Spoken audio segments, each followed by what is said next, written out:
Assalamu aleyküm. Yine Xudo xolasa bizlar ham 450 kilometre yo'la chiqdik. 450 kilometre bir qissamiz qo'shilsin deb.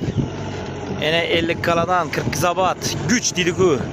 Diagnoz hamma narsa borib turgan ekan, dal chekib yotgan ekanlar. Shunga bir qissamiz qo'shilsin deb bir reysini toprak olib boryapmiz Xudo xolasa, mazali toprakdan.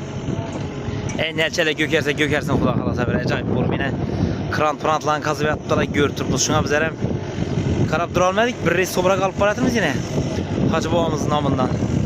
Erteğin Xudo xolasa Hacı babamız özü barıp evzetini nel çekemiz dedi. Hemen kere barıp nel çekemiz Xudo xolasa. 40 zabatta yine baryatır, yola çıkartır kervanımız. Bir reis toprak alıp baryatırız yine. Atabek ya!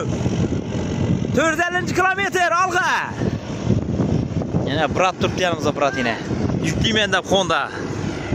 Yetemiz Xudo xolasa. Yine ekskavatör. Yüklebe asıptı 450 kilometre. Bizene kütkün dedik bu. Yine mazal toprakla bilen baryatırız Xudo xolasa. Yetip baramız bir 2 saata.